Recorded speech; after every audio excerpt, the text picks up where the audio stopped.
basically mob-handed me. It's very brutal. I had bruises under my chin, down my back, all down my arm and my leg. Your crime was waving the wrong flag. That was your crime. Hi everybody, and welcome back to Nick Talks. This episode's amazing, and returning for the second time on the channel is Sarah White, all the way from Epping. How you doing, Sarah? I'm good, Nick. How are you? I am good. We spoke about a week ago. I was going to use that opportunity to talk about what happened to you being arrested by the police, but when we got together, something had happened the day before in Epping, so we used that opportunity to talk about that. So I want to talk about you today. I want to talk about how you got semi-famous, basically. We've all seen, I'll put the picture on the screen now, but we saw the video of you, I believe it was outside a council building, waving a union flag. And then we seen you being dragged away as if you're some sort of violent nutcase, being dragged away by police officers and arrested. What happened there? So basically, if I give you a bit of a backstory on the protest that day. So we was outside the Bell Hotel.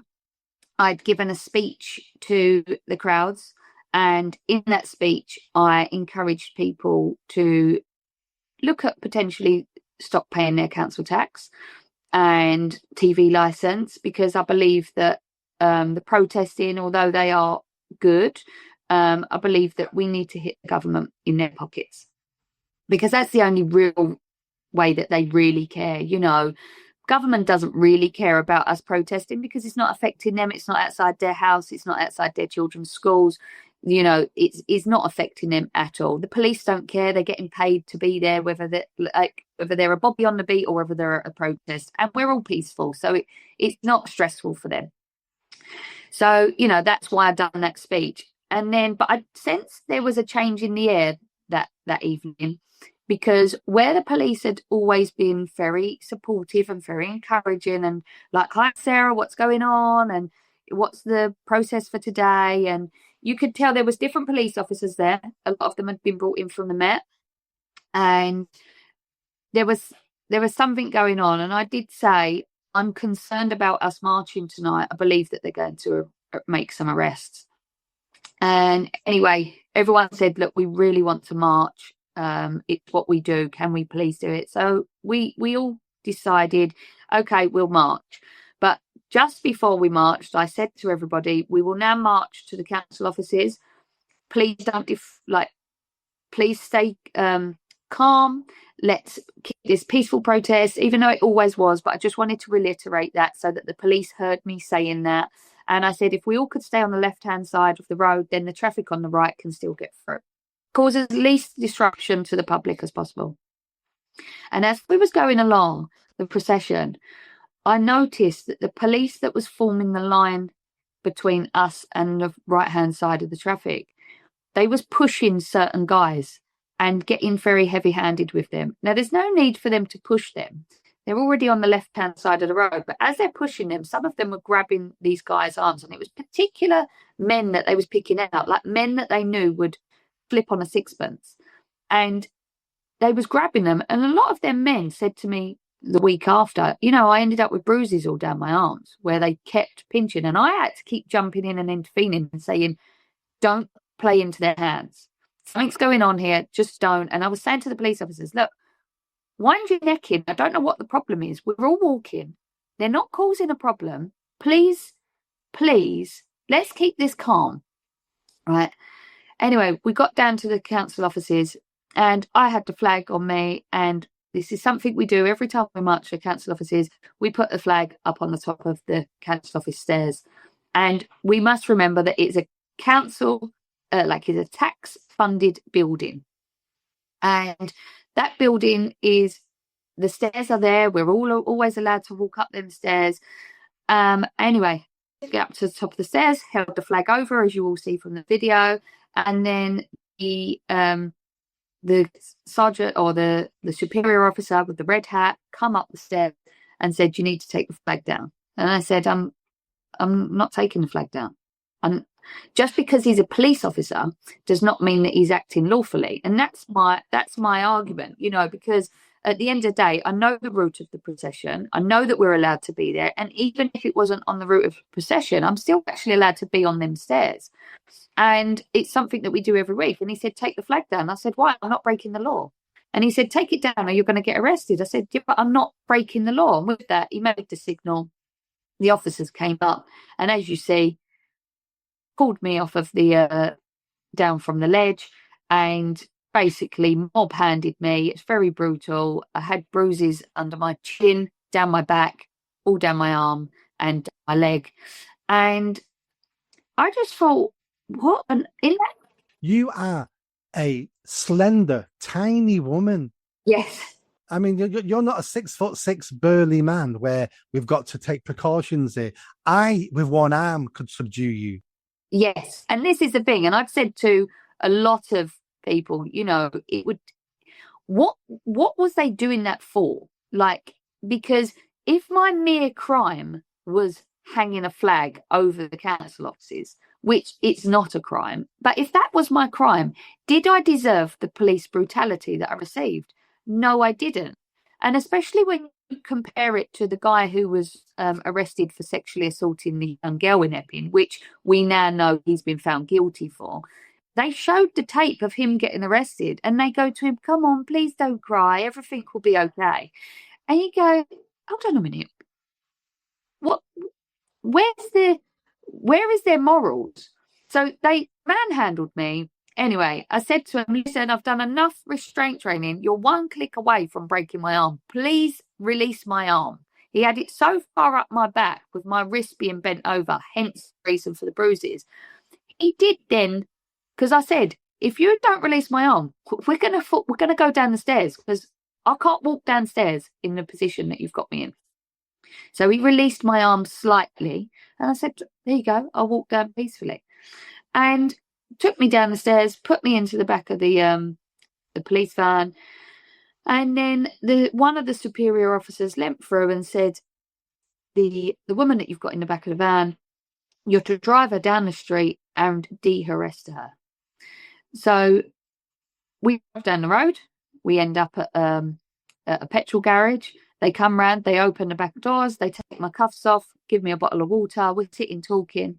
With that, after about 10 minutes, he hears something on his radio. He went, I'm really sorry, you're going to Grays Police Station. I went, what? He went, yeah, you're arrested. And then that was it. And then went to Grays Police Station, spent 24 hours there.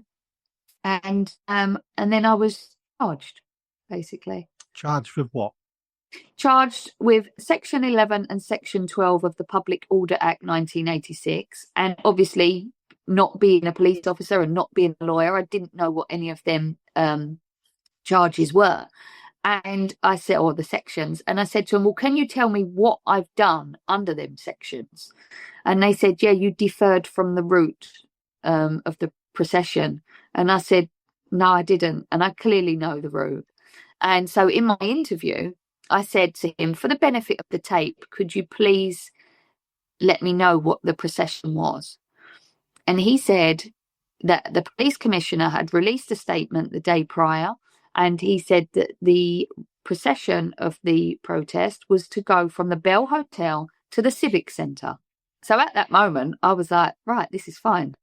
I've not done anything wrong. I already know I haven't done anything wrong, but they're even proving I haven't done anything wrong. So I said, could you tell me what the Civic Centre is?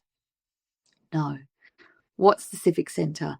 The council offices. So the stairs on which I was on, I said, underneath the flag, when the flag blew up, you've got plenty of video evidence. It says the Civic Centre. How did I defer from the route? It said that under the flag. Yeah. Yeah. So their faces dropped and they said, they asked me a couple more questions, but it was interview terminated, back to your cell. So I said, as we walked out, I said, I bet common sense is going to kick in any moment now. I said, and you're going to realise I haven't done anything wrong and you're going to let me go. And took me back to my cell. 5 hours later, they come back with the little flap opened. Right, the bail conditions are, they gave me bail conditions. One of them was I wasn't allowed into Epping anywhere. And the other one was I had to give them my phone. And another one was I couldn't go to a hotel called the Phoenix. The Phoenix wasn't a problem. I've never been there. But to say I can't go into the whole of Epping, I said that's an unrealistic bail condition. Firstly, I've not incited any violence or any racial intimidation. I said, and my business runs through Epping. I said, I collect dogs. So, most of my customers are in Epping. I'm a single mother of 3 children. That would be an unrealistic bail condition. I said, and for you to take my phone, that is how I run my business. If you would like to go through my phone, you are more than welcome to go through it now. I'll provide you with the PIN and you can look at it. However, if you keep my phone, I won't submit you the PIN. So he said, I'll be back.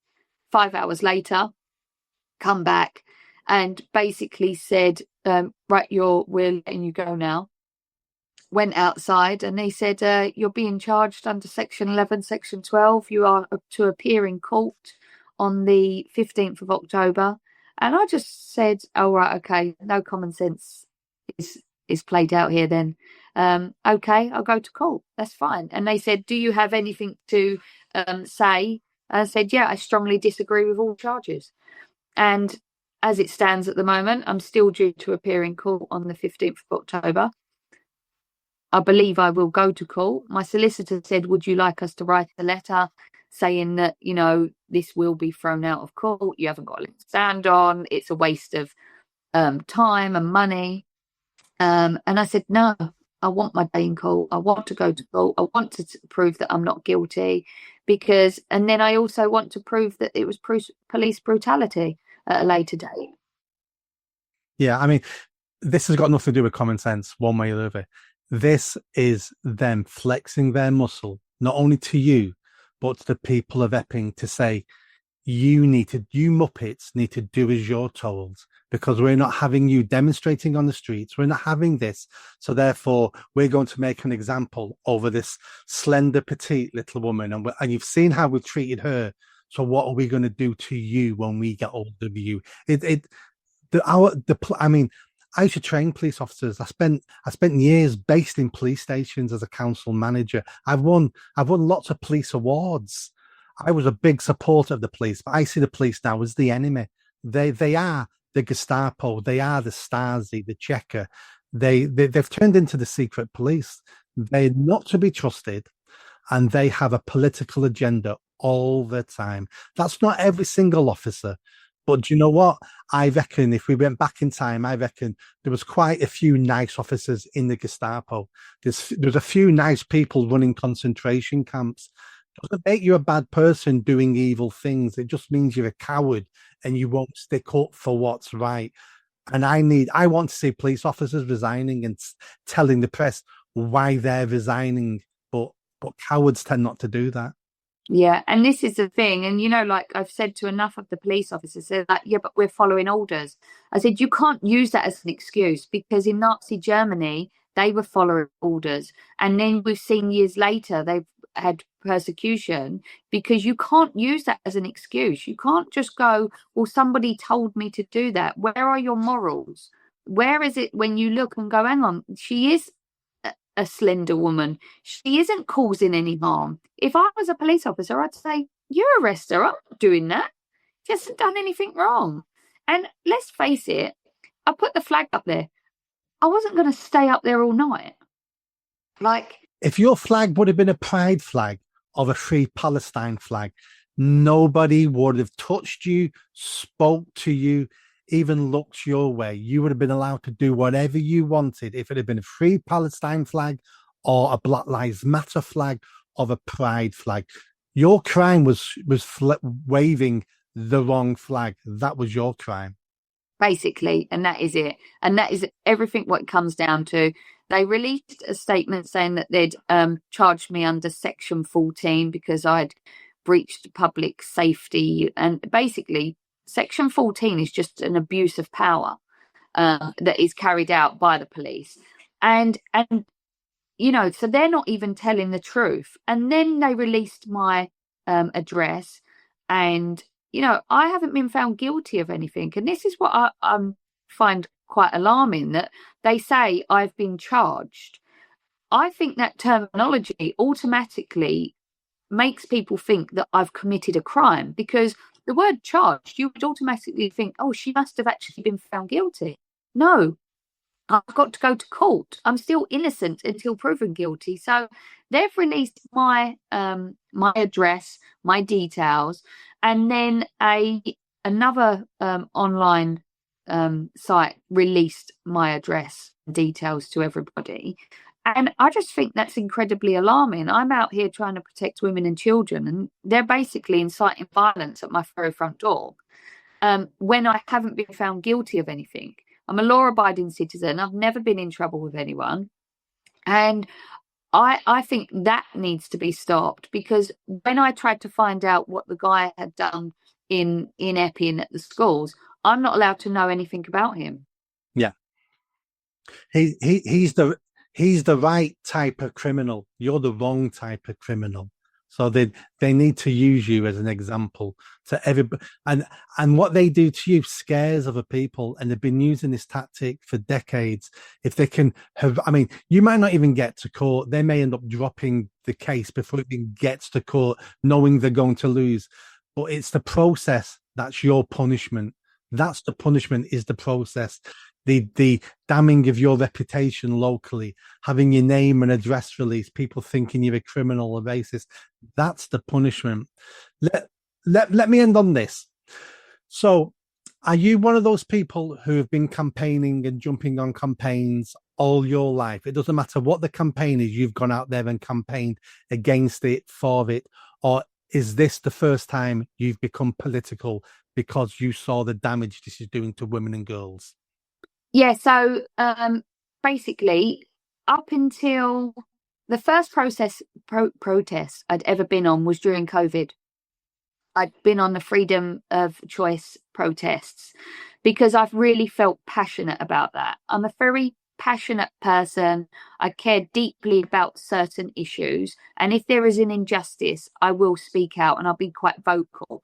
However, prior to COVID, I'd never been on a protest or a march or been part of a political party in my life. And I come from a normal working class background. My dad was Labour, my mum was Conservative, like very both hardworking people. And then my dad, before he passed away, which was back in 2007, years prior to that, he said, I would never vote Labour ever again. They are ruining this country. And he went to Conservative.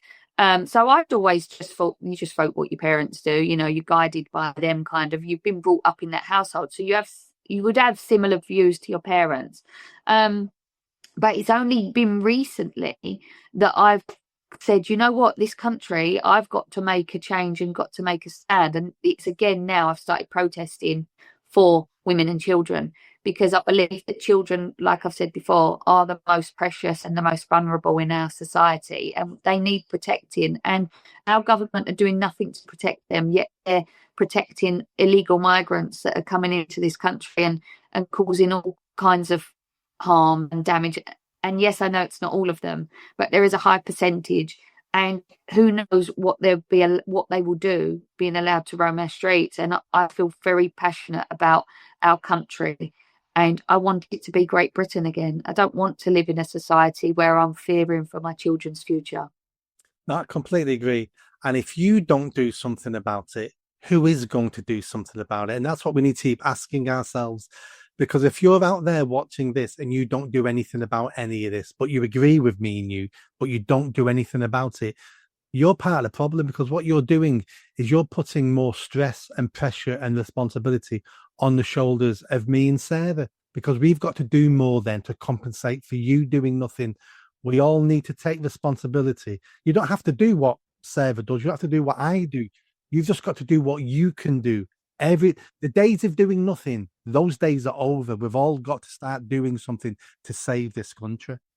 Basically, I've got 3 children, and I would love to be at home with them every single night, and I'd like to be going out with friends here and there, you know. And I've basically given up my life.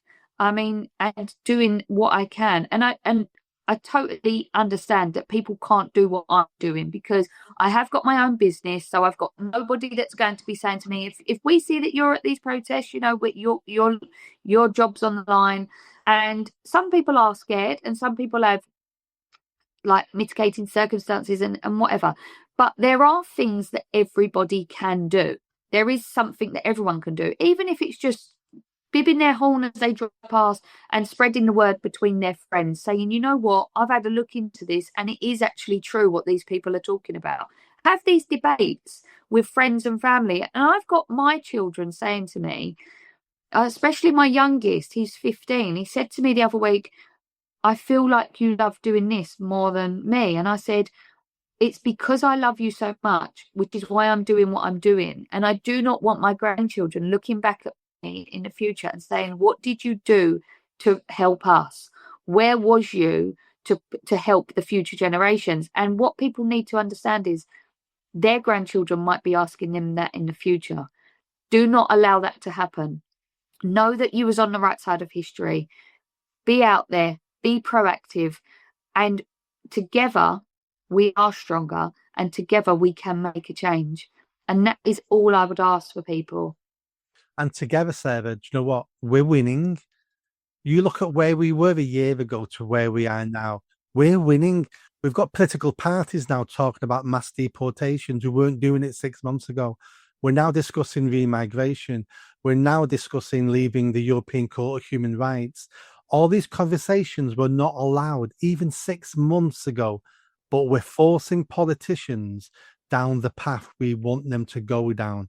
We're winning, hence why they're going to get a lot more authoritarian. This Labour government will come down harder on people like you, and they will do, and people like me. But that's because they know they're losing, and there's nothing else for them to do. So for everyone watching this, put a smile on your face. We're winning. It's going to take a few more years, but we're definitely winning. Yeah, it is. There is a change happening. You can tell. For the people that have got their heads buried in the sand, I believe that they will wake up because something will happen that will change their views. Something will be brought to their very front door, and which is happening in Epping and surrounding villages because they were once like, well, it's not really here. We don't see it. Now they're all seeing it and they're all waking up to what's going on. And you know, there are certain areas that have had these issues for many years. And but by us all standing up together, look at the movement of the protests. You know, they are up and down this country now. We had guys travel down from Scotland the other week just to come and show support in Epping.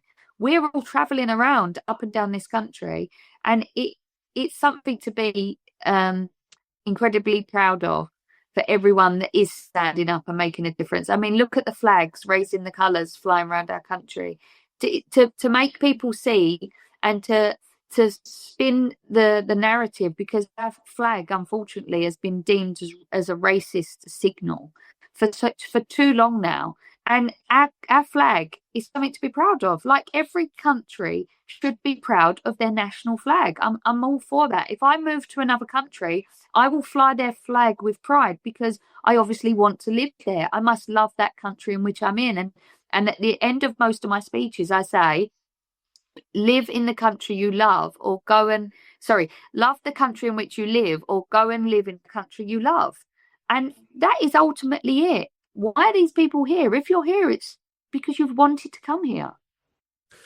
Yeah, but that's not for love. That's for money, for benefits, for free stuff. But it should be for love. It should be, but it isn't.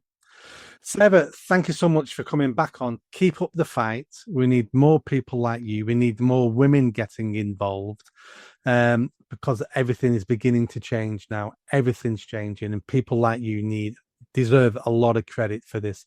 Plus, the millions of other people are doing similar things as well. Thank you so much. Thanks, Nick.